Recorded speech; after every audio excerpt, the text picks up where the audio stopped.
ناظرین کرام، رحمت رمضان افطار نشریات میں آپ کا ایک مرتبہ پھر خیر مقدم ہے۔ وقت ہوا ہے آپ کے میرے فیورٹ سیگمنٹ جس کا نام ہے رحمت رمضان علماء کے ساتھ۔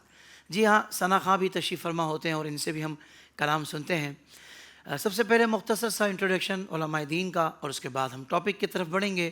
ناظرین کرام، الحمدللہ ہماری خوش نصیبی ہے کہ ہمارے اہل سنت کی ایک بڑی شخصیت، ایک اکابر شخصیت اور ایک بہت بڑے سلسلے کے سجادہ نشین، جی ہاں، درگاہ عالیہ اشرفیہ کے سجادہ نشین ابو المکرم ڈاکٹر سید محمد اشرفی الجیلانی دامت برکاتہم العالیہ آج ہماری اس رحمت رمضان نشریات میں جلوہ فرما ہے اور حضرت نے ہمیں وقت عطا فرمایا ہے اور آپ کے ساتھ ہمارے رحمت رمضان نشریات کی شان اور ہماری رحمت رمضان نشریات کی جان حضرت علامہ مولانا پیر سید مظفر حسین شاہ صاحب دامت برکاتہم العالیہ، حضور زیغم اسلام، مفکر اسلام، آپ بھی یہاں تشریف فرما ہیں اور ہمارے دو بڑے ہی پیارے ثنا خاں حافظ محمد احسن قادری اور سید محمد انس کریمی، آپ بھی تشریف فرما ہیں۔ تمام احباب کو میری جانب سے السلام علیکم ورحمۃ اللہ وبرکاتہ۔ وعلیکم السلام ورحمۃ اللہ۔ ناظرین کرام، آج کا جو عنوان ہے، ٹاپک ہے، وہ بڑا ہی خوبصورت ہے، اتنا خوبصورت ہے کہ اسی سے ہماری زندگیوں میں بہاریں ہیں۔ جی ہاں، اخلاق مصطفیٰ صلی اللہ علیہ وآلہ وسلم، یہ ہمارا آج کا عنوان ہے۔ ناظرین کرام، اللہ پاک کے آخری نبی مکی مدنی محمد عربی صلی اللہ علیہ وآلہ وسلم کی سیرت طیبہ کا اگر جائزہ لیں تو آپ صلی اللہ علیہ وسلم کی ذات مبارکہ میں وہ حسن اور وہ خوبیاں نظر آتی ہیں جن کی مثال نہیں ملتی، چاہے بچپن مبارک کا زمانہ ہو، جوانی کے ایام ہوں یا پھر اعلان نبوت کے بعد کی حیات طیبہ ہو۔ آپ صلی اللہ علیہ وسلم کی شان سب سے نرالی ہے۔ ناظرین، اعلان نبوت سے پہلے بھی حضور صلی اللہ علیہ وسلم کی تمام زندگی بہترین اخلاق و عادات کا خزانہ تھی۔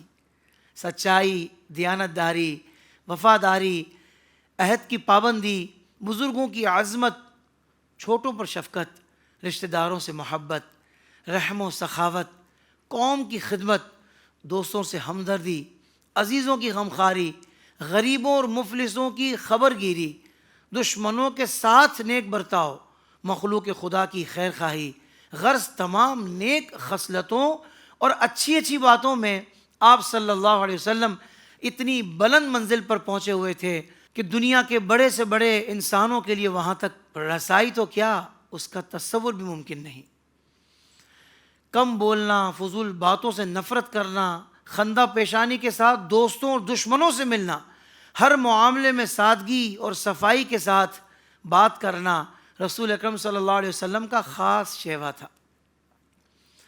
آپ صلی اللہ علیہ وسلم کی سچائی، حق گوئی، امانت و دیانت کا پورے عرب میں چرچا تھا اور شہر مکہ میں رہنے والے ہر چھوٹے بڑے کے دل میں آپ صلی اللہ علیہ وسلم کے پاکیزہ اخلاق کا اعتبار تھا اور سب کی نظروں میں آپ صلی اللہ علیہ وسلم کا ایک خاص وقار تھا۔ اللہ اکبر۔ آگے سنیں، پھر جب آپ صلی اللہ علیہ وسلم نے اعلان نبوت فرمایا تو آپ صلی اللہ علیہ وسلم کے دشمنوں نے بہت کوشش کی کہ کوئی چھوٹا سا عیب یا ذرا سی خلاف تہذیب، کوئی بات آپ صلی اللہ علیہ وسلم کی زندگی کے کسی دور میں بھی، کسی دور سے بھی مل جائے تو اس کو اچھال کر آپ صلی اللہ علیہ وسلم کی شان کو گھٹا سکیں۔ مگر ناظرین، تاریخ گواہ ہے کہ ہزاروں دشمن سوچتے سوچتے تھک گئے لیکن انہیں کوئی ایک بات بھی ایسی نہیں ملی جس کے ذریعے وہ آپ صلی اللہ علیہ وسلم پر انگلی اٹھا سکتے۔ یہی وجہ ہے کہ ہر انسان اس حقیقت کو ماننے پر مجبور ہے، بلکہ اہل محبت مسرور ہیں کہ بلا شبہ حضور اکرم صلی اللہ علیہ وسلم کے کردار اور اخلاق کی عظمت کا وہ عالم ہے کہ جو نبی علیہ السلام کے سوا کسی دوسرے کے لیے ممکن ہی نہیں ہے۔ محترم ناظرین، رسول مکرم صلی اللہ علیہ وسلم کو پردہ فرمائے ہوئے آج 1400 سال سے بھی زیادہ کا عرصہ گزر چکا ہے، مگر اس کے باوجود دشمنان رسول کی کیا مجال ہے کہ آپ صلی اللہ علیہ وسلم کے عظیم الشان اور بے مثال اخلاق میں کوئی نقص کا پہلو نکال سکے، بلکہ آپ کے بڑے سے بڑے دشمن نے بھی اس بات کا اعتراف کیا کہ آپ صلی اللہ علیہ وسلم بہت ہی بلند اخلاق، نرم مزاج اور رحیم و کریم ہیں۔ اعلیٰ حضرت امام اہل سنت مولانا شاہ امام احمد رضا خان رحمۃ اللہ تعالیٰ علیہ فرماتے ہیں، تیرے خلق کو حق نے عظیم کہا، تیری خلق کو حق نے جمیل کیا، کوئی تجھ سا ہوا ہے نہ ہوگا شہا، تیرے خالق حسن و ادا کی قسم۔ ناظرین، آج ہمارے پروگرام کا موضوع اخلاق مصطفیٰ صلی اللہ علیہ وآلہ وسلم ہے، جس میں ہم حضور صلی اللہ علیہ وسلم کے عظیم اخلاق کے مختلف پہلوؤں پر بات کریں گے۔ آئیے علماء کرام کی طرف بڑھتے ہیں، سوالات کا آغاز کرتے ہیں۔ قبلہ علامہ سید مظفر حسین شاہ صاحب دامت برکاتہم العالیہ، حضور پیارا کا صلی اللہ علیہ وآلہ وسلم کے اخلاق، یعنی اخلاق مصطفیٰ صلی اللہ علیہ وآلہ وسلم ہمارا آج کا عنوان ہے۔ میں چاہوں گا حضور یہ ارشاد فرمائیے کہ قرآن کریم نبی پاک صلی اللہ علیہ وآلہ وسلم کے اخلاق حسنہ کے بارے میں کیا کہتا ہے، یہ ارشاد فرمائیے۔ بسم اللہ الرحمن الرحیم، سبحانک لا علم لنا الا ما علمتنا انک انت العلیم الحکیم۔ بہت مبارک و مقدس موضوع کا انتخاب آج آپ نے کیا ہے کہ حضور سید عالم صلی اللہ علیہ وآلہ آلہ وصحبہ وبارک وسلم کے خلق عظیم کے حوالے سے۔ تو حضور سید عالم صلی اللہ علیہ وسلم کی ذات مبارکہ انسانی اوصاف کے تمام کمالات کی جامع ہیں، اور قرآن کریم میں اگر آپ دیکھیں گے تو متعدد جہتوں سے حضور علیہ الصلوۃ والسلام کے اخلاق کو ذکر کیا گیا۔ اس سے پہلے ہم ذکر کرنا چاہتے ہیں کہ دیکھیں، اس کو اخلاق کا واحد جو ہے وہ خلق ہے، پیش کے ساتھ، خاء کے پیش کے ساتھ۔ اگر اس کو خاء کے زبر کے ساتھ آپ پڑھتے ہیں خلق، اور ایک پڑھتے ہیں آپ خلق، ان دونوں میں فرق ہے۔ خلق جو ہے وہ انسان کی ظاہری بناوٹ ہے، صحیح، اور خلق جو ہے اس کی باطنی عادات اور طریقے کو کہا جاتا ہے، رویے کو کہا جاتا ہے۔ سبحان اللہ۔ اخلاق جو ہے وہ خلق کی جمع ہے، اور اصل انسانیت جو ہے وہ انسان کی ظاہری ساخت باخت سے وابستہ نہیں ہے، بلکہ اس کے باطنی رویے اور اخلاق کے ساتھ وابستہ ہے۔ جناب سید عالم صلی اللہ علیہ وسلم کو اللہ رب العالمین جل وعلا نے خلق اعتبار سے بھی مثال بنایا اور خلق اعتبار سے عظیم بنایا، یعنی اللہ کی سرتاب قدم شان ہیں یہ، انسان نہیں انسان، وہ انسان ہے یہ۔ کیا کہنے۔ تو حضور سید عالم کی ذات مبارکہ یعنی آپ کا ظاہری جثہ مقدسہ، وہ بھی آپ کی نبوت کی بین دلیل ہے، اور آپ کے باطنی اخلاق بھی آپ کی نبوت کی بین دلیل ہے۔ اگر آپ حافظ صاحب شمائل شریف کا مطالعہ فرمائیں تو حضور سید عالم صلی اللہ علیہ وسلم کا ظاہری جثہ مبارک اور بدن مبارک حضرات صحابہ کرام رضوان اللہ علیہم اجمعین نے بڑا گہرا معائنہ اور مطالعہ اس کا فرمایا، جس نے مولا کائنات شیر خدا رضی اللہ تعالیٰ عنہ کی احادیث اس پہ کثرت کے ساتھ، حضرت انس بن مالک رضی، حضرت ابو ہریرہ رضی اللہ تعالیٰ عنہ، یہ جلیل القدر صحابہ ہیں جن سے یہ مرویات بہت زیادہ مروی ہے سرکار کی شمائل شریف میں۔ یعنی حضور سید عالم کا ظاہری بدن مبارک، یعنی دیکھیے ایک بندے کا، میں اس سے بات سے ہٹ کر بات کرنا چاہتا ہوں، ایک بندے کا رویہ اخلاق بہت اعلیٰ ہوتا ہے، لیکن ظاہری صورت و شکل اس ممتاز میں نہیں ہوتی ہے۔ کبھی یوں ہوتا ہے کہ ظاہری شکل جو ہے وہ بڑی حسین و جمیل ہوتی ہے، لیکن اخلاق اس کے ساتھ میچ نہیں کھاتے۔ لیکن یہ بہت زیادہ دیکھا گیا ہے کہ بندے کے رویہ بہت اچھا ہو، لیکن اس کا ظاہری بدن و ساخت اتنا زیادہ یعنی متاثر کن یا کشش والا نہ ہو۔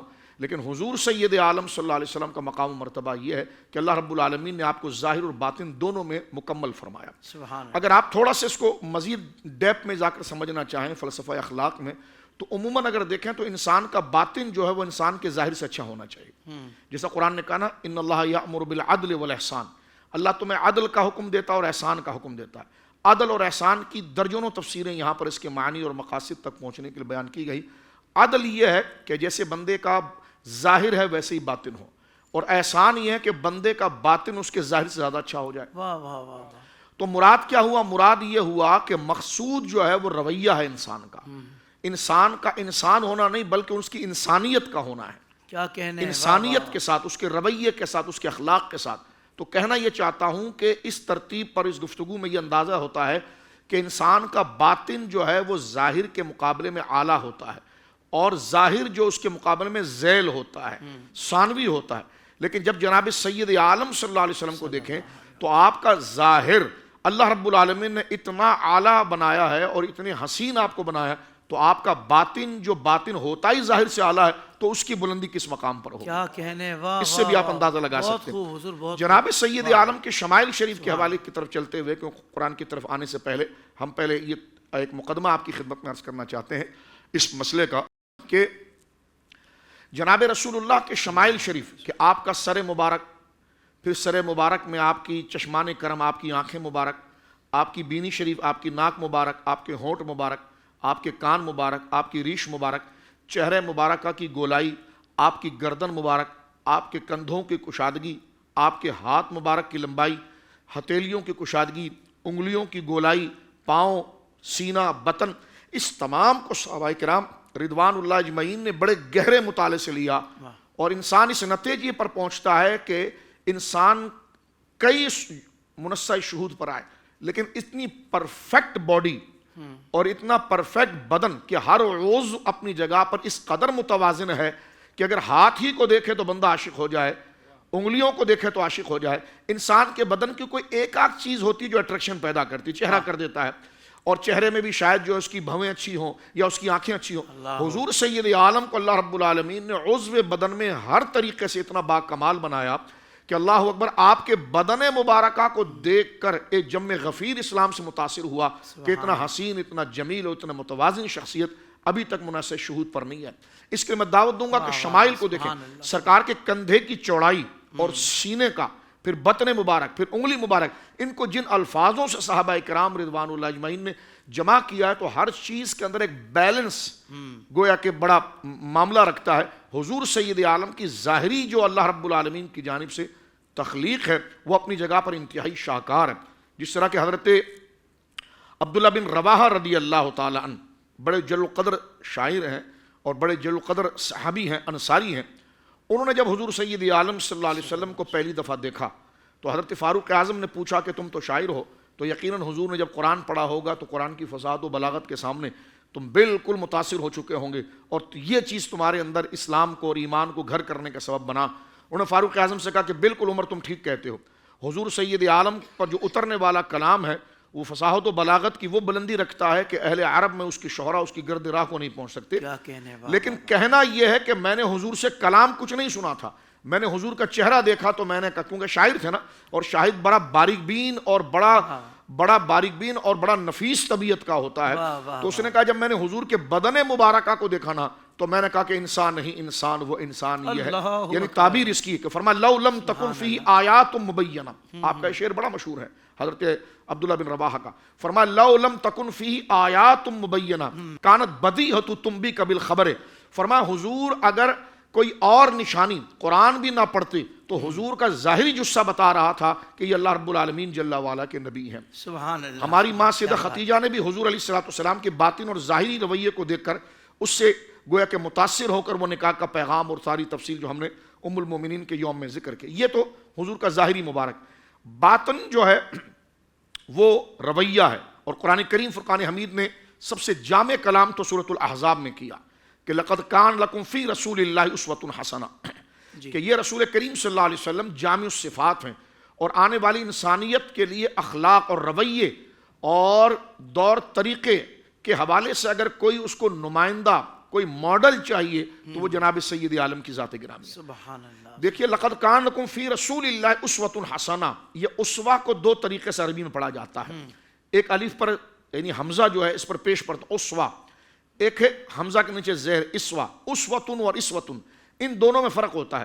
اسوہ کہتے ہیں مقتدا کو، کہ تحقیق تمہارے لیے اگر کوئی ذات لائق مقتدا ہے کہ جس کی اقتدا کر کے تم مشعل راہ اور جادہ حق پر خود کو گامزن کر سکو تو وہ جناب رسول اللہ کی ذات مبارکہ، اور ہے کہ اسوہ یتعصی بہ، یعنی وہ ذات کہ اپنے غم میں مداوے کے لیے اس کی طرف رغبت کی جائے۔ تو حضور سید عالم صلی اللہ علیہ وسلم کی خدا ترسی اور خلق خدا پر مہربانی کے حوالے سے بھی جو اخلاق کی اصل جڑ ہے شفقت و مہربانی اور حیا، اس کی طرف بھی قرآن اشارت کرتا ہے کہ اس کو اسوۃ اگر آپ پڑھتے ہیں تو اس کا معنی ہوتا ہے کہ ایتعزی بہ، وہ شخص جو بالکل منتشر المزاج ہو اور دنیا سے اس کی امیدیں کٹ چکی ہوں اور اس کے لیے تمام سہارے کٹ چکے ہوں، اب اس کو کوئی درما، کوئی مقتدا، کوئی رہنما، کوئی شفیق، کوئی اس کے لیے ایسی شخصیت نہ ہو جو اس کے لیے اس مشکلات کا حل بنے، تو بندہ اپنے درد اور اپنے باطنی زخم کے مداوے کے لیے، اس کو مندمل کرنے کے لیے کسی ایسی شفیق بارگاہ میں پہنچے جس کو اس کی ذات سے غرض نہ ہو بلکہ وہ کسی منفعت کے بغیر اس بندے سے محبت کرتا ہو، تو ایسی شفیق شخصیت کے لیے لفظ آتا ہے اسوۃن۔ تو فرمایا لقد کان لکم فی رسول اللہ اسوۃ حسنہ۔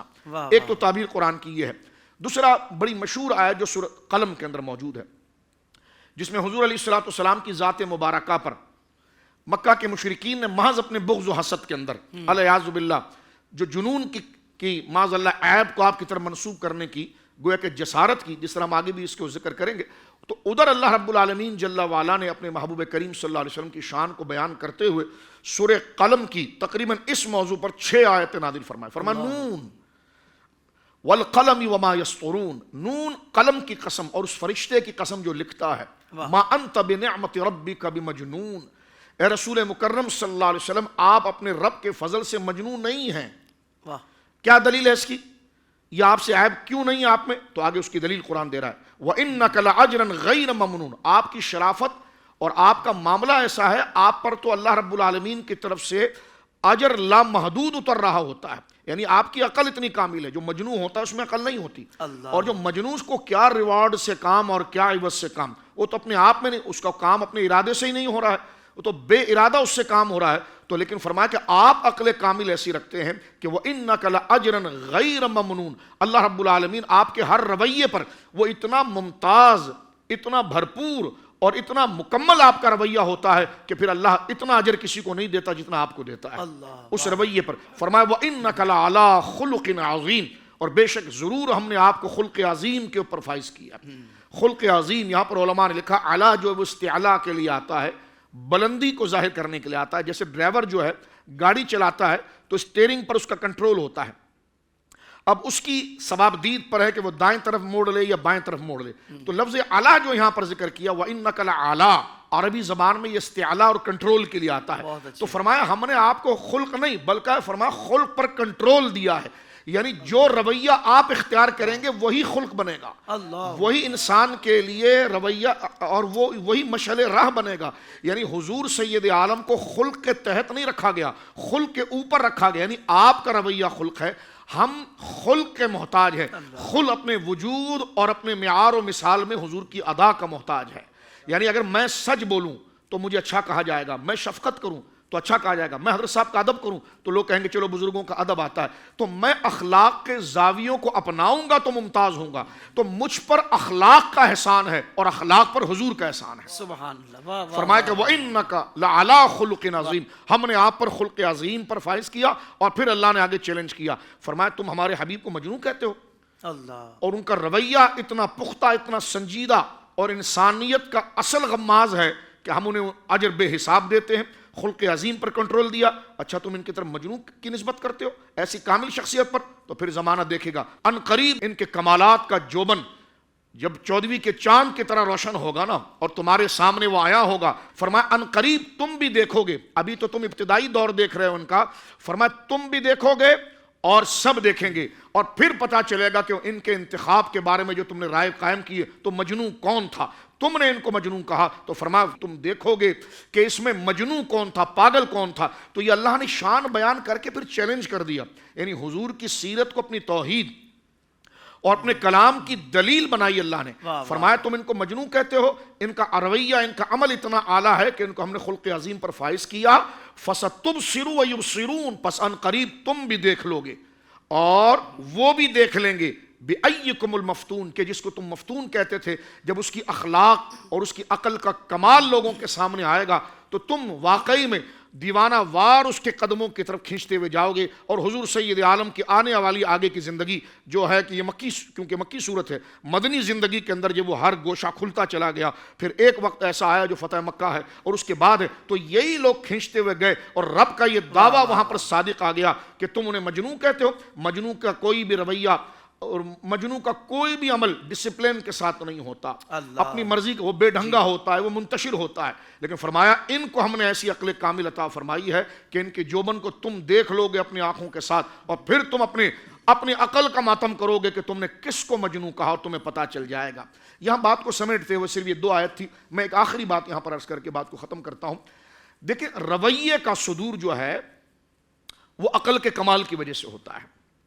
ہمارے وہاں ایک جملہ کہا جاتا ہے کہ بھائی عقل بالغ ہو گئی، بالغ النظر بالغ العقل، اس کی عقل بالغ ہو گئی۔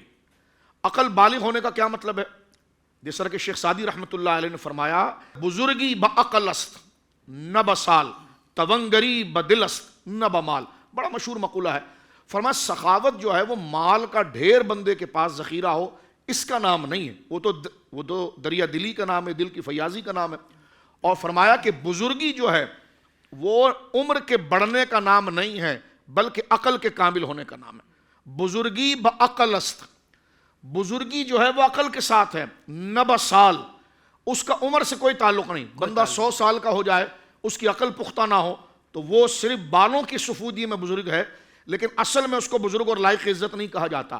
اگر ایک عمر میں چھوٹا ہے اور اسے عقل اس کی بالغ ہو چکی ہے، ابھی میں عرض کروں گا، تو پھر وہ عمر میں چھوٹا ہے لیکن بزرگ اس کو کہا جاتا ہے. جس طرح ہمارے وہاں ایک فقہ کا مسئلہ ہے کہ ایک بندہ، اب پوچھا گیا کہ جناب کتنے سال کا بچہ پہلی صف میں نماز پڑھ سکتا ہے؟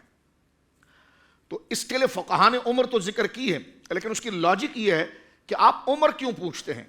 آپ پوچھئے کہ اس میں عقل آئی کہ نہیں آئی.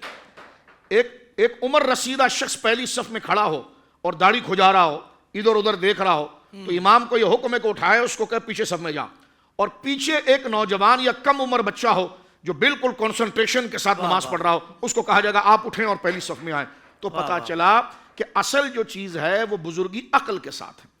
تو عقل کا کیا معنی ہے؟ عقل کامل کب ہوتی ہے؟ اس کا ایک سمپل سا معنی یہ ہے، جب آپ ہر چھوٹے بڑے اپنے پرائے کے حقوق کو جاننے لگ جائیں اور اس کا احساس ادائیگی کے لیے آپ کے اندر بیدار ہو جائے، اسی کو عقل کامل ہونا کہتے ہیں.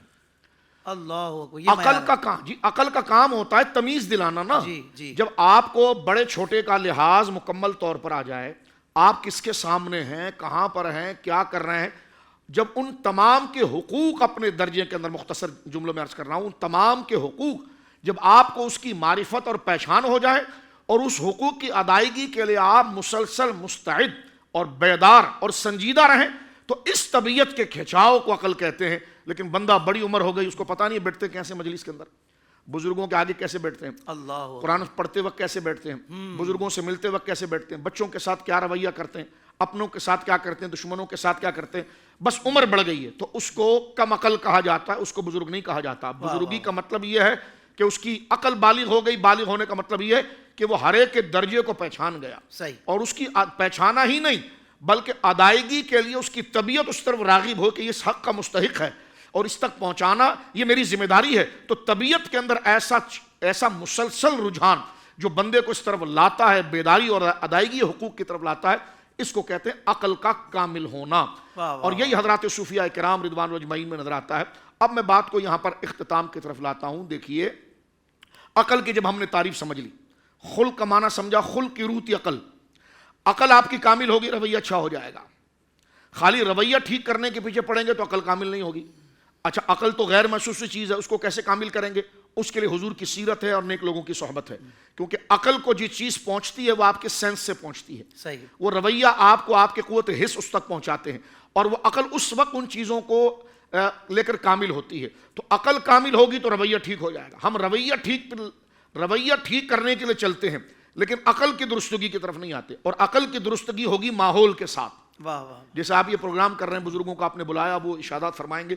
تو یہ تمام چیزیں سننے کے بعد بندہ اچھے اور برے کے درمیان جہاں تمیز اور چھنی کی طرح چھاننا شروع کر دیتا ہے، تو یہ پروسیس شروع ہوتا ہے کہ اب اس نے عقل سے کوئی کام لیا ہے اور اب عقل کوئی کام کر رہی ہے. تو انسان کو آپ کیا سمجھتے کہ انسان چلتی پھرتی چیز کا نام ہے؟ یہ پوری کائنات ہے. اللہ نے اس کو احسن تقویم ایسے تو نہیں کہا. یہاں پر میں حضرت نبی پاک صلی اللہ علیہ وسلم کا خلق عظیم جو سب سے عظیم ہے اور سب سے بالغ ہے، اس کے حوالے سے بات کرتے ہوئے صرف یہی حوالہ کہہ کر بات کو ختم کرتا ہوں کہ آپ اگر ابتدائی اسلام کے اندر دیکھیں تو اسلام کس وجہ سے پھیلا؟ اسلام کے پھیلنے کی وجہ کیا تھی ابتدائی دور میں؟ دو ہی چیزیں تھیں.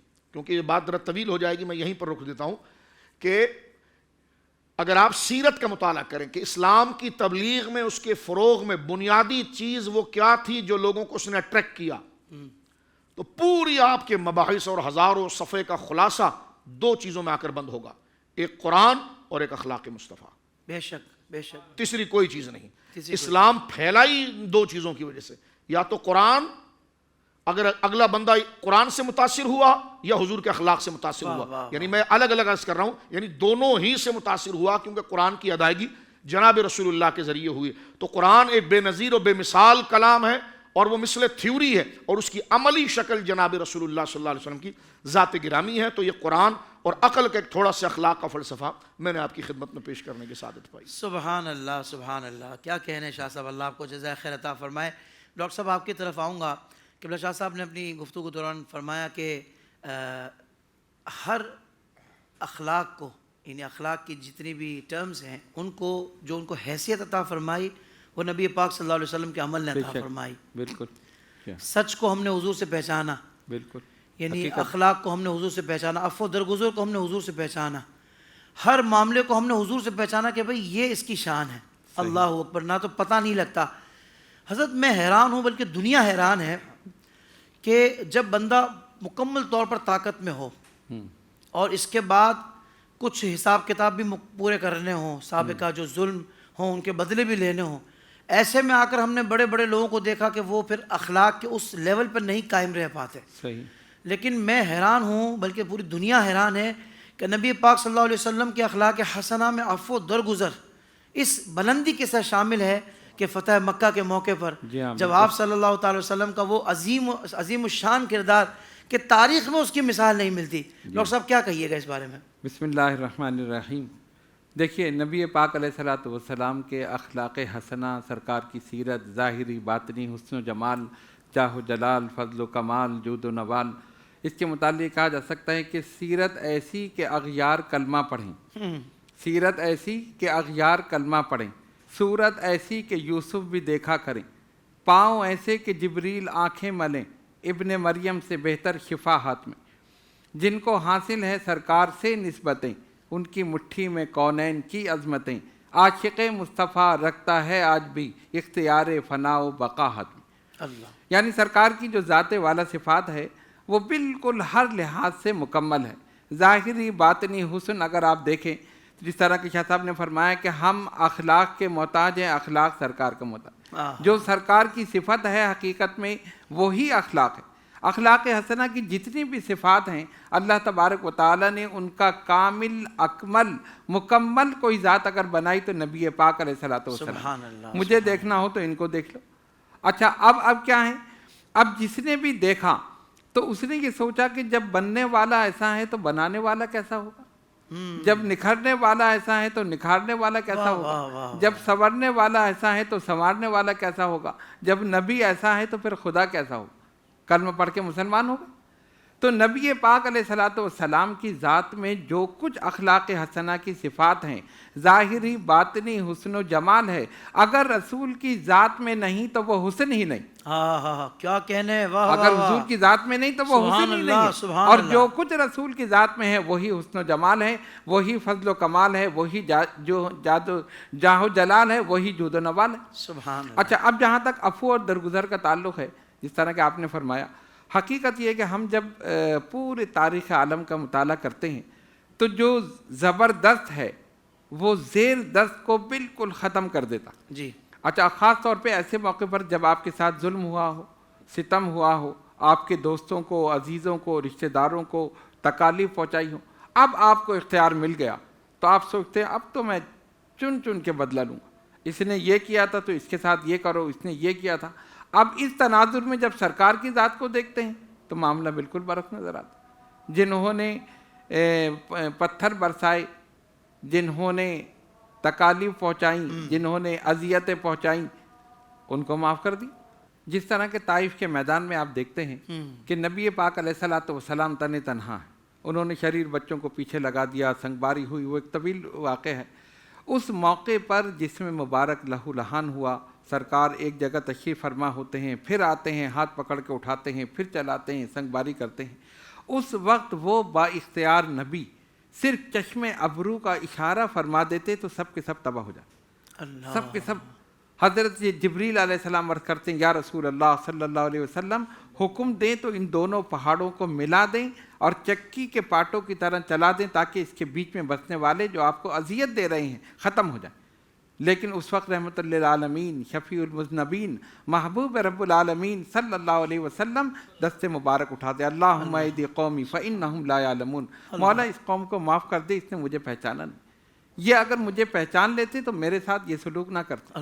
یہ ہے عفو و درگزر، یہ ہے حسن اخلاق کے عظیم مقام پر فائز ہونا، کہ اختیار ہونے کے باوجود درگزر کرنا، اختیار ملنے کے باوجود معاف کر دینا کتنی بڑی صفت ہے اور کتنی بڑی شان ہے، اور یہ صفت رسول اللہ صلی اللہ علیہ وسلم کی ذات میں بدرجہ اتم موجود ہے۔ واہ واہ، اچھا یہ تو طائف کا ہے نا، اب اس کو آپ ایک طرف رکھیں، فتح مکہ کو دیکھ لیں آپ، وہ تو ایک ایسا عظیم الشان آپ صلی اللہ علیہ وسلم کا عفو اور درگزر کا ایک کارنامہ کہیں یا مثال کہیں کہ جس کی مثال نہیں دی جا سکتی۔ وہ سارے لوگ سامنے موجود ہیں جنہوں نے اذیتیں دیں، جنہوں نے تکالیف پہنچائیں، صحابہ کو بے دردی کے ساتھ شہید کیا، سرکار دو عالم علیہ الصلوۃ والسلام کو ہجرت کرنا پڑی، شعب ابو طالب میں کتنی سختیاں گزاری، یہ ساری چیزیں سامنے ہیں۔ اب ایک با اختیار نبی، ہر قسم کا اختیار، طاقت ہے اور افرادی قوت ہے، ہر چیز ہے، کیا کچھ نہیں کر سکتے تھے، اور فاتح مفتوح کے ساتھ کیا کرتے ہیں آپ کو پتہ ہے، تاریخ عالم گواہ ہے، ان کو تہس نہس کر دیتے ہیں، تباہ و برباد کر دیتے ہیں، لیکن وہ رحمت للعالمین صلی اللہ علیہ وسلم جب وہاں تشریف فرما ہوتے ہیں۔ اچھا وہ مکہ جہاں پر اللہ اور اس کے رسول صلی اللہ علیہ وسلم کا نام لینا جرم ہے، جہاں پر نماز پڑھنا، عبادت کرنا تو دور کی بات ہے، صرف اسلام کا نام لینا ہی جرم سمجھا جاتا ہے۔ اب انقلاب ایسا آتا ہے کہ اللہ اکبر کی صداؤں سے مکے کی پہاڑیاں گونج رہی، واہ واہ، اور وہ سارے خوف کے مارے لرز رہے ہیں، کانپ رہے ہیں، اب ہمارے ساتھ کیا ہوگا؟ کوئی کہتا ہے میں نے ان پر پتھر برسائے تھے، کوئی کہتا ہے میں نے گالیاں دی تھیں، کوئی کہتا ہے میں نے ان کے صحابہ کو شہید کیا تھا، سب اپنے اپنے جرم سوچ کر ڈر رہے ہیں، کانپ رہے ہیں۔ لیکن اس وقت جب دہشت کا عالم ہے ان کے لیے اور وہ سوچ رہے ہیں کہ اب ہمیں قتل کر دیا جائے گا، اس وقت ایک آواز بلند ہوتی ہے، آج امن کا دن ہے، جو اپنے گھر میں بیٹھ جائے اس کے لیے امان ہے، جو تلوار رکھ دے اس کے لیے امان ہے، جو گھر کا دروازہ بند کر لے اس کے لیے امان ہے، جو ابو سفیان کے گھر میں پناہ لے لے اس کے لیے امان۔ سبحان، یعنی جو سب سے بڑے دشمن حضرت ابو سفیان رضی اللہ تعالیٰ عنہ اس وقت تھے، انہی کے گھر کو جائے امن بنا دیا۔ یہ شان ہے نبی پاک علیہ السلام، کیا شان ہے، واہ واہ، اور وہ سب کے سب دیکھ رہے ہیں حیران ہو کر۔ وہ ان کی توقع تو یہ تھی نا کہ مارا جائے گا، قتل کیا جائے گا، اذیتیں دی جائیں گی جیسے ہم نے کیا، جی، لیکن آقا نے مثال قائم کر دی، عفو اور درگزر کی، سب کو معاف کر دیا۔ اللہ کے حبیب نے شہر کے ساتھ ساتھ دلوں کو بھی فتح کر لیا۔ واہ واہ واہ، تو اصل فتح تو یہ ہے، شہر کو فتح کرنے سے کیا ہے، شہر کو آپ فتح کریں لیکن شہریوں کو تو فتح نہیں کیا نا۔ جو جتنے بھی عامر جابر ظالم ہوتے ہیں جب فاتح بن کر جاتے ہیں قتل عام کر دیتے ہیں، گھروں کو مسمار کر دیتے ہیں، جی شہر فتح کر لیا۔ اصل فتح یہ ہے کہ شہر بھی اپنی جگہ ہیں اور جو شہری ہیں ان کے دلوں کو بھی فتح کر لیا اور سب کو اسلام کا خادم بنا۔ واہ واہ واہ، یہ ہے عفو و درگزر سبحان نبی پاک علیہ الصلوۃ والسلام، اور یہی ہمارے لیے مشعل راہ ہے۔ ہم کہتے ہیں اس نے تھپڑ مارا تو ہم پتھر ماریں، اس نے پتھر مارا تو ہم اس کو قتل کر دیں، ہم گولی چلا دیں۔ حکم یہ ہے کہ معاف کرو، معاف کر دیا جائے گا، تم معاف کرو گے تمہیں بھی معاف کیا جائے گا، تو جو معاف کرتا ہے اسے معاف کر دیا جاتا ہے۔ تو ہمارے لیے تو سب سے بڑا اسوہ حسنہ یہی ہے، عفو اور درگزر۔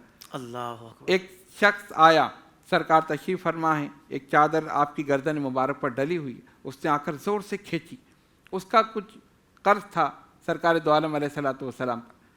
آ کے کہتا ہے محمد صلی اللہ علیہ وسلم، تم ابو طالب کی اولاد کا یہی حال ہے کہ تم پیسہ لیتے ہو اور دیتے نہیں ہو، جبکہ مقرر تھا کہ اس وقت دینا ہے، اور اتنی زور سے کھینچی کہ سرکار کی گردن مبارک پر نشان پڑ یعنی وقت ابھی باقی تھا، جی وقت باقی تھا۔ تو آپ نے نہایت آرام سے سکون سے کہا کہ ابھی تو وقت باقی ہے، ابھی سے تم کیوں آ گئے؟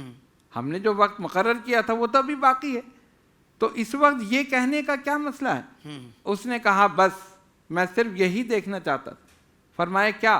میں نے پیغمبر آخر الزماں صلی اللہ علیہ وسلم کی جو نشانیاں اپنی کتاب میں پڑھی تھیں اس میں ایک یہ تھا کہ عفو اور درگزر ہوگا اور حلم ان کے اندر بدرجہ اتم موجود ہوگا، اور ساری نشانیاں پوری ہو گئیں، یہی ایک باقی تھی، یہ بھی میں نے دیکھی۔ اللہ اکبر، یہ شان ہے آقا دو جہاں صلی اللہ کیا علیہ کہنے، وسلم۔ واہ اپنا عمل پیش کر دیا، اپنے آپ کو پیش کر دیا، مجھے دیکھ لو۔ اور حقیقت یہی ہے جیسا کہ شاہ صاحب نے فرمایا کہ ان کو دیکھ کر مسلمان ہو گئے، اور یہی صحابہ اکرام رضوان اللہ تعالیٰ علیہم اجمعین حضور کی سیرت کو اپنایا۔ ایک قریے میں گئے پورا قریہ مسلمان، ایک گاؤں میں گئے پورا گاؤں مسلمان، اور ہم تبلیغ کرتے پھر رہے کوئی مسلمان نہیں۔ کیوں؟ وہ اسلام دکھاتے تھے، ہم اسلام بتاتے ہیں۔ وہ اسلام دکھاتے تھے، وہ چلتے تھے اسلام چلتا ہوا نظر آتا تھا، وہ بولتے تھے اسلام بولتا ہوا نظر کیا آتا کہنے تھا، ڈاکٹر صاحب، کیا تو لوگ کہنے، دیکھ واہ کر واہ، مسلمان ہو جاتے تھے۔ سبحان تو اللہ۔ اللہ نے اپنے حبیب علیہ الصلوۃ والسلام کی ظاہری اور باطنی دونوں کیفیتیں ایسی بنائی کہ جس نے دیکھا وہی مسلمان ہو۔ سبحان اللہ۔ ابو جہل لے کر آتا ہے ایک شخص کو جو قیافہ شناس، جو چہرے کو دیکھ کر بتا دے کیسا آدمی، یہ بھی ایک علم ہے نا، قیافہ شناسی۔ آ کے کہتا ہے وہ جو سامنے بیٹھا ہے نا، اس آدمی کے متعلق بتاؤ یہ کیسا ہے۔ اس نے بڑے غور سے دیکھا، کون؟ کہا وہ جو 4 آدمیوں کے درمیان بیٹھا ہے، سرکار اپنے صحابہ کے درمیان، رونق افروز۔ اس نے بڑے غور سے دیکھا، اس نے کہا کیا کہتا ہے؟ ابو جہل نے بڑے ہنس کے کہا، تمسخر اڑاتے ہوئے، یہ کہتا ہے میں اللہ کا نبی ہوں، اب تم بتاؤ کہ یہ کیا صحیح کہتا ہے یا غلط ہے، اس کے چہرے کو دیکھ کے بتاؤ۔ اس نے غور سے دیکھا، اگر یہ کہتا ہے کہ اللہ کا نبی ہوں تو یہ سچ کہتا ہے۔ اللہ وہ حیران ہو گیا، سچ کہتا ہے؟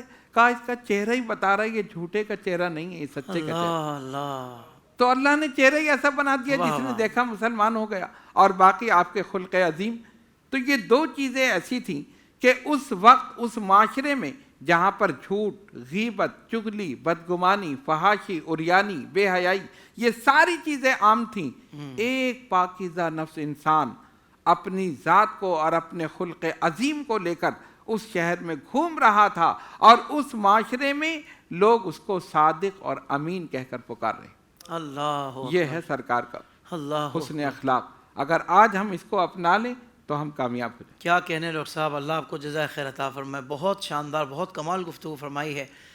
قبلہ شاہ صاحب یہ ارشاد فرمائیے گا، ابھی ڈاکٹر صاحب نے ماشاءاللہ بڑی کمال گفتگو فرمائی جس میں نبی پاک صلی اللہ علیہ وسلم کے عفو درگزر کا بھی ذکر ہوا، تو میں چاہوں گا آپ بھی اس پر کچھ کلام فرمائیں کہ فتح مکہ اور پھر اس میں نبی پاک صلی اللہ علیہ وسلم کے عفو درگزر کی ایسی مثال کہ جو کائنات میں مطلب نہ پہلے کبھی سنی گئی، نہ صبح قیامت تو کوئی سن پائے گا۔ اور دوسرا حضور یہ ارشاد فرمایا کہ آپ نے اپنی گفتگو میں ارشاد فرمایا تھا شروع میں آغاز میں کہ قرآن پاک تھیوری ہے اور نبی پاک صلی اللہ علیہ وسلم اس کا پریکٹیکل ہے۔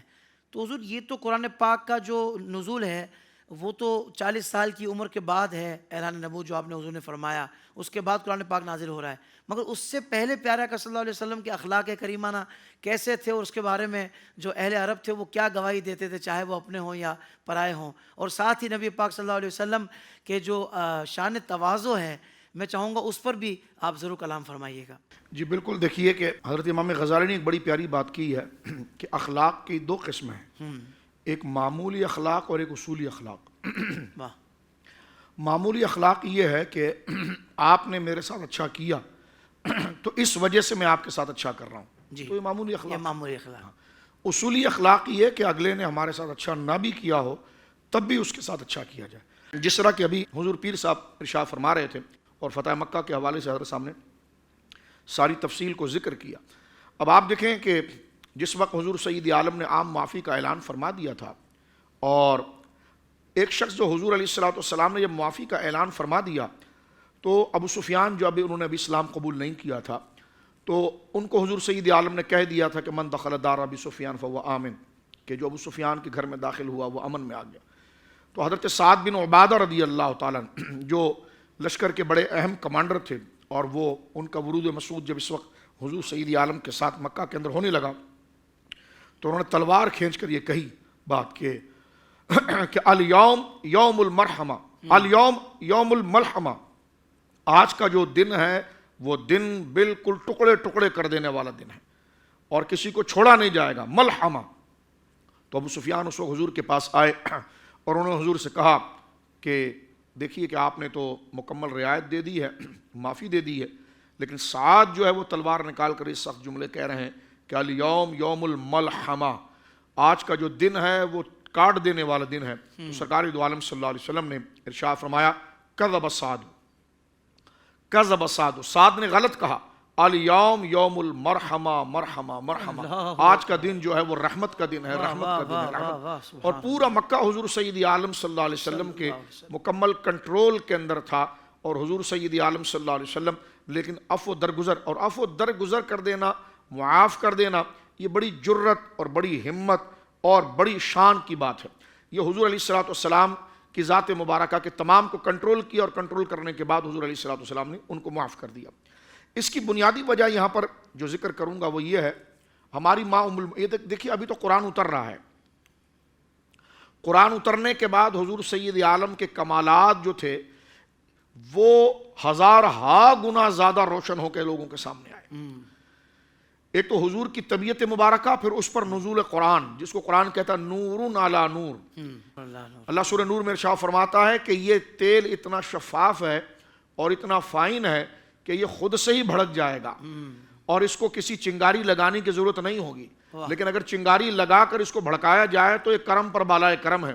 تو علماء نے یہاں پر لکھا ہے کہ یہ جو تیل کی بات کی جا رہی ہے، زیت کی بات کی جا رہی ہے، یہ یکاد زیتھا، یہ تیل اتنا فائن ہے اور اتنا شفاف ہے کہ یہ خود چمک جائے گا۔ فرمایا اس سے مراد روح مصطفیٰ ہے، اس سے مراد طبیعت مصطفیٰ ہے۔ اور یہ جو کہا نا وَلَوْ تَمْسَسْهُ نَارٌ، یعنی یہ کہا گیا کہ ہم ان پر قرآن نہ بھی اتارتے تو ان کی شخصیت خود اپنی نبوت کو واضح کر دیتی تھی، اور یہ دعویٰ کرتے تو ان کی اپنی ذات، ان کا اخلاق، ان کی شکل و صورت اور ان کی مبارک سیرت خود اس بات کو واضح کر دیتی۔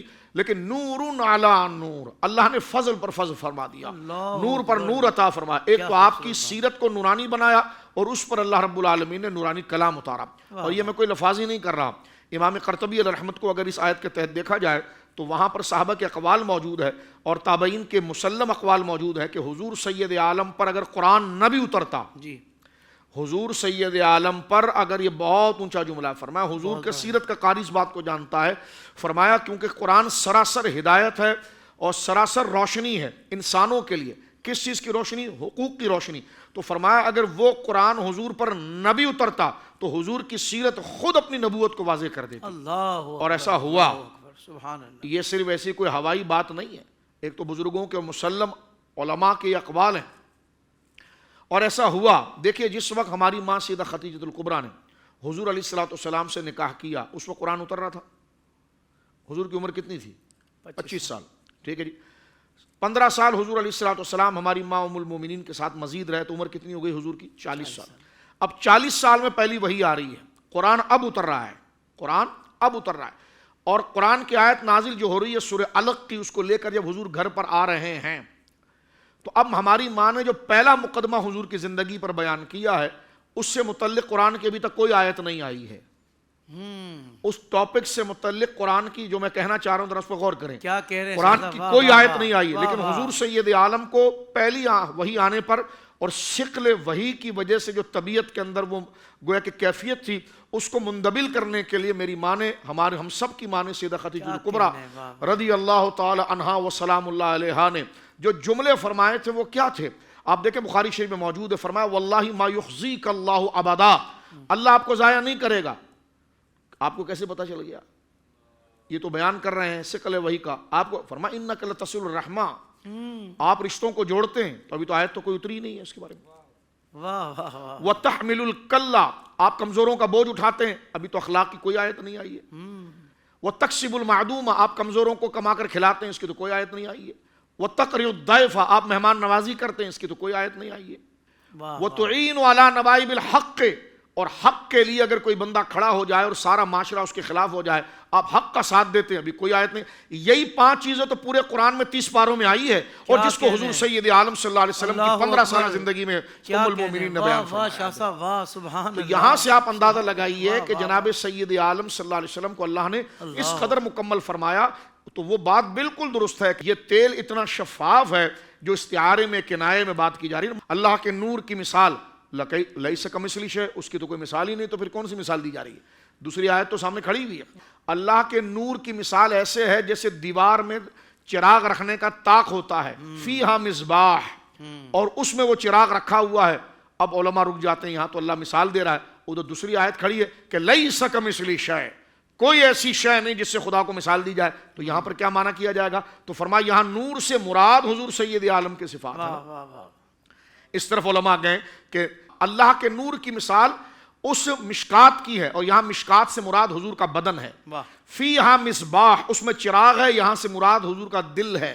اس مصباح میں جو تیل ہے اس سے مراد حضور کی روح ہے، اور یہ جو کہا کہ لا شرقیہ ولا غربیہ، فرمائیے جو تم نے اپنی طرف سے مذہب بنائے ہوئے نہ یہ شرقی کی طرف ہے نہ غربی کی طرف ہے، ان کو ہم نے کامل ہدایت کے ساتھ پیش کیا ہے، اور ان کی روح اور عادت جو وہ شفاف تیل ہے، فرمائیے یہ تیل اتنا شفاف اور اتنا روشن ہے، یہ خود ہی روشن ہو جائے گا، اس سے کسی چراغ کے آسرے کی ضرورت نہیں ہے، لیکن اللہ اگر اتار دے تو یہ کمال پر کمال ہے اور نور پر نور ہے۔ کیا کہنے، اس کی مثال دیکھیں ام المومنین کے ساتھ میں نے آپ کی خدمت میں عرض کرنے کی گویا کی کوشش کی ہے۔ یہ ساری چیزیں حضور سید عالم صلی اللہ علیہ وسلم کا رویہ مبارک کے بارے میں آپ دیکھیے، ام المومنین حضرت عائشہ صدیقہ رضی اللہ تعالیٰ عنہا ذکر فرماتی ہیں کہ حضور سید عالم نے کبھی اپنے ہاتھ سے کسی کو نہیں مارا، نہ کبھی کسی اپنی اہلیہ کو مارا اور نہ حضور نے کسی خادم کو مارا، اس کے کہ آپ اللہ کی راہ میں جہاد کرتے تھے، اور آپ جب بھی کسی شخص پر کوئی تکلیف پہنچے تو آپ اس سے انتقام نہیں لیتے تھے، مگر یہ کہ وہ اللہ کی حرمات اور اللہ کی حدود کو پامال کرے۔ تو جب وہ اللہ کی حدود اور فرائض کو چھوڑتا تو حضور سید عالم انتقام لیتے اور اس پر غضب فرماتے۔ تو یہی طریقہ ہے کہ یہ اخلاق اب سمجھ لینا چاہیے، یہاں سے حضور کی سیرت کو بیان کرنے والے کا توازن میری ماں نے بیان کر دیا، واہ واہ، اور یہ بڑی ٹیکنیکل بات یہاں پر آ رہی ہے حافظ صاحب۔ ہماری ماں ام المومنین سیدہ عائشہ کہتی ہیں کہ حضور سید عالم نے کبھی کسی سے بدلہ نہیں لیا، اپنی ازواج میں سے اپنی بیویوں میں سے کسی کو مارا نہیں، کبھی کسی خادم کو نہیں مارا، کبھی کسی کے چہرے پر نہیں مارا۔ حضور نے جہاد ضرور کیا ہے، لیکن اگر کسی نے اللہ کی حد کو توڑا، اللہ کے قانون کو توڑا، اللہ کی حد سے مراد کہ اللہ رب العالمین جل وعلا کے وہ قوانین جو قرآن کی آیات سے ثابت ہیں، یا تو وہ حلال کے اعلی درجے میں جو فرض کے درجے میں، یا حرام کے انتہائی حرمت قطعی کے درجے میں، جب کسی نے اس کام کا ارتکاب کیا تو حضور انتہائی غضبناک ہوئے ہیں۔ پھر اللہ اکبر، اللہ، اب یہ بیلنس ہے سیرت کا، یہ بیلنس ہے، یہ بیلنس ہے سیرت کا کہ غصہ کہاں پر ہو رہا ہے اور نرمی کہاں پر ہو۔ جہاں بات ذات کی آ رہی ہے سب درگزر ہے، لیکن جب اس نے ہاتھ خدا کی قدرت کی طرف بڑھایا ہے تو جناب رسول اللہ غضبناک ہوئے ہیں اور اس سے انتقام لیا ہے، اور جب ریاست آئی ہے تو پھر سزائیں بھی دی گئی ہیں۔ لہٰذا اب دیکھیں جو لوگ حضور کی سیرت کو بیان کر کے یہ چاہتے ہیں کہ ان پر شرعی اقدام نہ کیا جائے، اگر شرعی حکم بتایا جائے کہ آپ نے کام غلط کیا، کہیں کہ حضور تو درگزر کرنے والے تھے، حضور علیہ الصلوۃ والسلام تو معاف کرنے والے تھے، تو میں نے کہا حضور سید عالم یقیناً معاف کرنے والے تھے، لیکن جہاں اللہ کے حدود کی نافرمانی آتی تھی تو حضور انتقام لیتے تھے۔ لہٰذا یہ نہیں کہ کوئی سماجی کام آپ کریں اور اس میں بدعقیدگی بھی پھیلا رہے ہوں، الٹے سیدھے سارے کام کر رہے ہوں، اور جب علماء آپ کو کہیں کہ بھائی یہ بات قرآن کے خلاف ہے، یہ اللہ کے دین کے خلاف ہے، کہنے لگے آپ بڑے متشدد ہیں، آپ نے حضور کی سیرت کو نہیں پڑھا، حضور تو بڑے نرم دل تھے، حضور تو معاف کرنے والے تھے۔ تو یہ افراط و تفرید، اور یہ ہے بیلنس جو ام المومنین نے بیان کیا۔ اللہ اکبر کبیرہ، حضور نے کبھی کسی کو مارا نہیں، کسی پر ہاتھ نہیں اٹھایا، کسی سے انتقام نہیں لیا، لیکن جب اس نے اللہ کے حدود کو چھوڑا تو پھر سزائیں بھی دی ہیں حضور۔ سرکار دو عالم صلی اللہ علیہ وسلم سخت غضبناک بھی ہوئے ہیں، یہ وہ بیلنس ہے۔ تو لہٰذا اپنے مطلب کی سیرت نہ پڑھیں، یہ دیکھیں حضور سید عالم اللہ کے نمائندے ہیں اور اللہ کے محبوب اعظم ہیں، آپ ہر اس بات سے ناراض ہوں گے جس سے اللہ ناراض ہوگا۔ کہتے جی حضور نے تو درگزر کا حکم دیا، میں نے کہا قرآن میں جو آیتیں اللہ رب العالمین نے سختی سے بیان فرمائی ہے اس مجرم کے اوپر بیان کی ہے، آپ کیوں پریشان ہو رہے ہیں بھائی؟ اس مجرم پر بیان کی ہے نا، تو بات تو ہم مجرم کی کر رہے ہیں، اور آپ کہہ رہے ہیں نہیں حضور نے سب کو معاف فرما دیا۔ تو ہم نے کہا حضور سید عالم نے اگر معاف فرمایا تو ابن حتل کو حضور علیہ الصلوۃ والسلام نے کعبے کے غلاف میں لپٹا ہوا تھا اور حکم جاری فرمایا، تو جہاں اللہ رب العالمین جل وعلا کے حقوق ہوں گے تو وہاں تو حضور سید عالم کی سیرت کو اللہ کے قانون میں دیکھنا ہے کہ حضور سید عالم غصہ کہاں پر کرتے ہیں؟ جہاں اللہ ناراض ہوتا ہے، اور حضور اپنی ذات مبارکہ کے حوالے سے لوگوں سے درگزر جناب رسول کریم صلی اللہ علیہ وسلم فرماتے ہیں۔ تو ان احادیث کو سامنے رکھنا ضروری ہے۔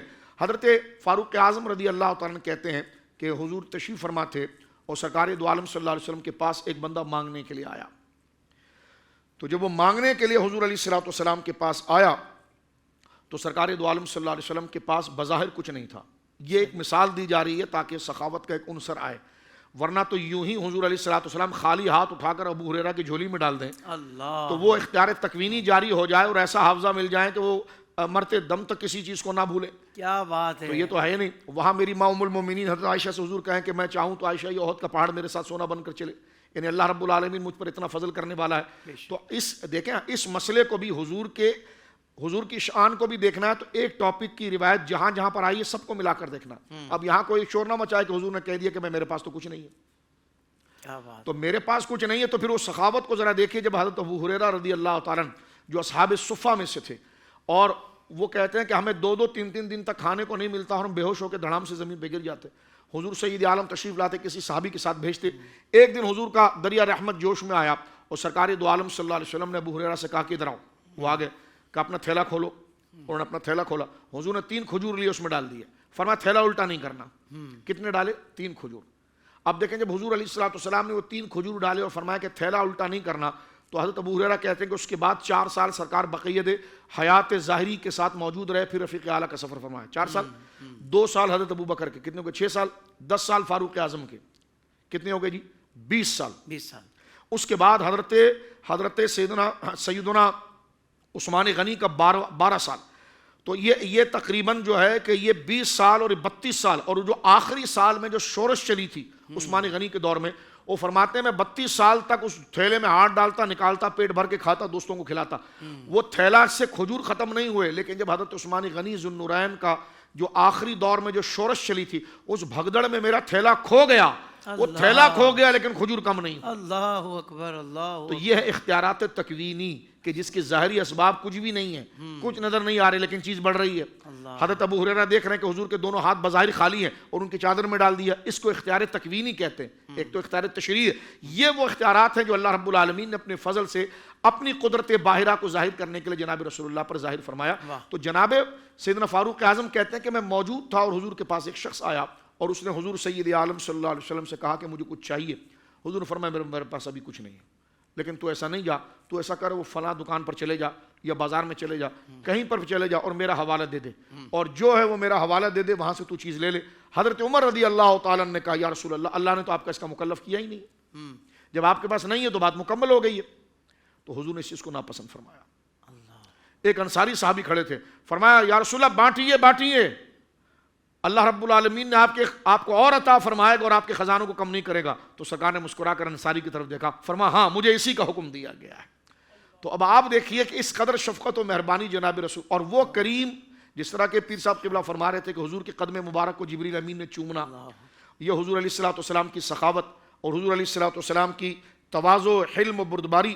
کہ جس طرح کہ اب آپ دیکھیں حلم کا ایک گوشہ جو ہے وہ ہے شفقت. اس پر ہم نے پہلے گفتگو کی ہے.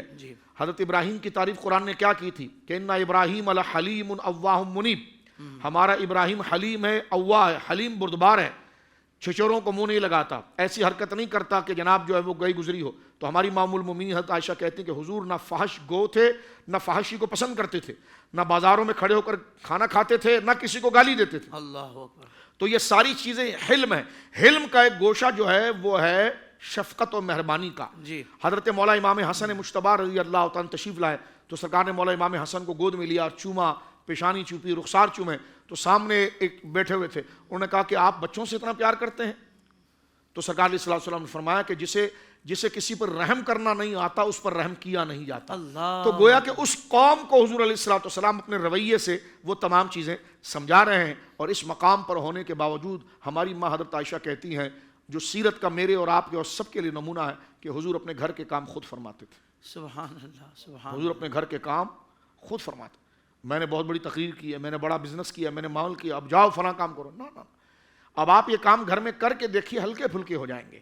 یہ خواہ مخواہ کا جو روب اور رعونت ہم نے اپنے تاریخ کی ہے نا, اصل ہمارے ٹینشن کا سبب ہی یہی ہے, ہمارے سٹریس کا سبب ہی یہی ہے, جو خود نمائی ہم نے بنا کر رکھی ہے. مانا کہ گھر کے اندر اگر اللہ نے فضل فرمائے نوکر کام کر رہے ہیں, لیکن ہم نے بھی آگے بڑھ کر کام کرنا. سرکار چاہتے تو ایک ایک صحابہ اپنی پلکوں کو فرش راہ بنا دیتا, لیکن حضور سید عالم حضرت عائشہ صدیقہ کہتی ہیں گھر کا کام حضور کرتے. اور یہاں تک بتایا حضرت عائشہ نے کہ حضور کے جوتے مبارکہ کا اگر تسمہ ٹوٹ جاتا تو سرکار اپنے ہاتھوں سے اس کو گانٹا کرتے تھے.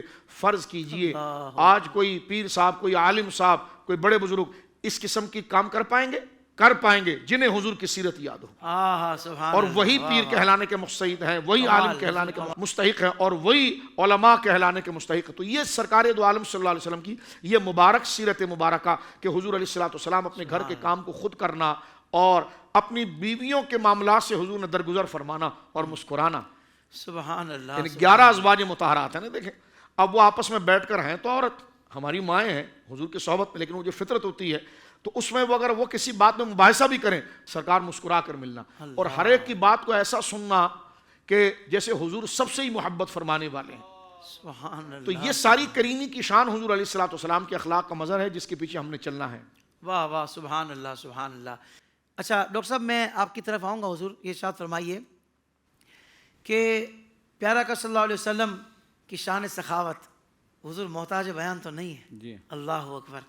کہ در مصطفیٰ سے کبھی کوئی سائل خالی نہیں گیا، اور آپ صلی اللہ علیہ وسلم کی سخاوت کسی سائل کے سوال پر ہی منحصر نہیں تھی، بلکہ بن مانگے بھی آپ صلی اللہ علیہ وسلم بے حد عطا فرماتے تھے، اور آج بھی فرماتے ہیں. بے شک. اللہ اکبر کبیرہ. کیا کہیں گے حضور، ارشاد فرمائیں. دیکھیے سخاوت کا جہاں تک تعلق ہے تو نبی پاک علیہ الصلوۃ والسلام کی سخاوت بے مثال تھی. آپ کی تو ساری صفات ہی بے مثال ہیں.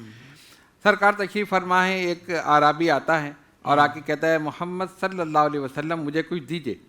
تو سرکار نے فرمایا اس کو ایک بکریوں کا ریوڑ دے دو. اچھا اب جب وہ صحابہ حیران ہیں، بکریوں کا ریوڑ فرمایا دے دو. جب وہ لے کر جاتا ہے تو روایت میں یہ آتا ہے کہ پہاڑ کے دونوں کناروں کے درمیان کی جگہ بھر گئی. اتنی کثیر تعداد میں بکری. اور اپنے قبیلے میں جا کر کہتا ہے لوگوں محمد صلی اللہ علیہ وسلم جب کسی کو دیتے ہیں تو اتنا دیتے ہیں کہ تبنگر بنا دیتے. کیا کہنے. واہ واہ واہ. تو یہ تو ایک مثال ہے، اس کے علاوہ اور بہت ساری مثالیں. تو سرکار کے در سے کہتے ہیں کہ لا نہیں ہے. واہ واہ واہ. نہیں ہے یعنی منع تو کیا ہی نہیں کسی کو. لا ہے نہیں. وَأَمَّا السَّائِلَ فَلَا تَنْهَرْ. سبحان اللہ. تو سرکار کیسے منع فرماتے؟ دونوں جہاں کی نعمتیں ان کے خالی ہاتھ میں. جس نے جو مانگا دین کی یا دنیا کی دولت سرکار نے عطا فرما دی. عطا فرماتے تھے، عطا فرما رہے ہیں اور عطا فرماتے رہیں گے. الحمدللہ ہمارا عقیدہ تو یہی ہے. آج بھی آپ جا کے مانگے عطا فرما رہے. اور قرآن کہہ رہا ہے وَلَوْ أَنَّهُمْ إِذْ ظَلَمُوا أَنفُسَهُمْ جَاءُوكَ. میرے محبوب کے پاس چلے جاؤ. اچھا اب یہاں پر مجھے ایک بڑا دلچسپ واقعہ جو آپ سنیں گے تو ایمان تازہ ہوگا.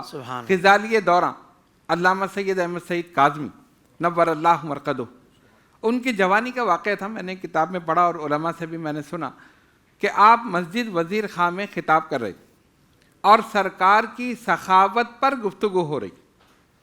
اچھا وہاں پر کیونکہ قیام پاکستان سے پہلے کا دور تھا، مسلم غیر مسلم کی آبادی ملی جلی تھی، سارے وہیں پر موجود تھے. تو ایک لڑکی وہاں آپ کی تقریر سن رہی تھی اور آپ خطاب فرما رہے تھے کہ سرکار سب سے زیادہ سخی ہیں، جو آیا اس کو عطا کر دیا، کوئی خالی ہاتھ نہیں گیا، مانگا تب دے دیا، نہیں مانگا تب دے دیا، جو طریقہ اور پورے دلائل کے ساتھ. اس نے ایک پرچہ لکھا اور کہا کہ مولانا کو دے کر آؤ اور ان سے کہنا ہمت ہے تو مائک پر یہ پڑھ کے سوال اور پھر اس کا جواب بھی مائک پر دے. اچھا اب سوال کیا تھا؟ سوال یہ تھا کہ آپ کہتے ہیں کہ آپ کے نبی صلی اللہ علیہ وسلم سخی ہیں اور میں کہتی ہوں کہ حاتم طائی سخی، اس لیے کہ حاتم طائی نے اپنے گھر میں 7 دروازے بنائے تھے. ایک دن ایک شخص ایک دروازے سے آیا، اس نے دے دیا، پھر وہی شخص دوسرے دروازے سے آیا، پھر دے دیا، پھر وہی تیسرے دروازے سے.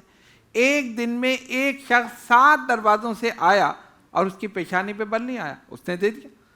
تو آپ کے نبی کا تو کوئی 7 دروازے نہیں تھے، ایک ہی دروازہ تھا. اب بتاؤ کہ یہ زیادہ سخی ہیں یا وہ سخی ہیں؟ تو اب آپ دیکھیں سوال تو بڑا عجیب ہے. آدمی سوچے کہ دماغ اس کا گھوم جائے، چکر میں آ جائے. یہ جواب اسی کو آتا ہے جس پر اللہ علم اور فضل کے دروازے کھول دے اور جو سرکار کا سچا عاشق ہو. غزالی دورہ نے پڑھا کہ بھئی یہ سوال آیا ہے. اس نے کہا میں ہندو لڑکی ہوں اور میں یہ سوال آپ سے کر رہی ہوں. فرمایا سوال یہ ہے کہ نبی پاک علیہ الصلوۃ والسلام سخی ہیں یا حاتم طائی سخی ہے؟ اور وہ سخی اس لیے اس کو کہہ رہی ہے کہ اس نے اپنے گھر کے 7 دروازے بنائے، ایک شخص ایک دن میں 7 مرتبہ آیا اور اس نے 7 مرتبہ دے دیا، اس کی پیشانی پہ بل نہیں آیا. ہوتا ہے نا ایک آدمی بار بار مانگے تو کیا دے تو دیا، یہ کیوں پھر آ رہا ہے، چلو دے دو، پھر دے دیا، پھر کیوں آ رہا ہے؟ اب بتاؤ تمہارے نبی صلی اللہ علیہ وسلم کا ایک ہی دروازہ تھا. اب آپ جواب سنیں. غزالی دورہ نے فرمایا جس دلیل سے یہ حاتم طائی کو سخی ثابت کر رہی ہے میں اسی دلیل سے اس کو بخیل ثابت کروں. اللہ. اب وہ کیسے؟ کہا کہ دیکھو اس نے 7 دروازے بنائے اور تم یہ کہتی ہو کہ ایک آدمی 7 دروازوں سے آیا اور اس نے دے دیا. تو اس نے اتنا کم کیوں دیا کہ اس کو دوبارہ آنے کی ضرورت پڑی؟ اللہ اکبر، اللہ اکبر، اتنا کم کیوں دیا کہ دوبارہ کیا آنے کی کہنے، ضرورت واہ پڑی؟ واہ واہ، میرے نبی صلی اللہ علیہ وسلم نے کوئی 7 دروازے نہیں بنائے، ایک ہی دروازہ تھا، جو بھی آیا پہلی مرتبہ اتنا بھرپور دیا دوبارہ آنے کی ضرورت ہی نہیں پڑی۔ سبحان اللہ، سبحان اصل تو اللہ، سخاوت یہ ہے، کیا کہنے ہیں صاحب، تم واہ 7 دروازوں پہ وہ کر رہی، ایک ہی دروازے سے جو آیا اتنا بھرپور دیا کہ دوبارہ آنے کی ضرورت ہی نہیں پڑی۔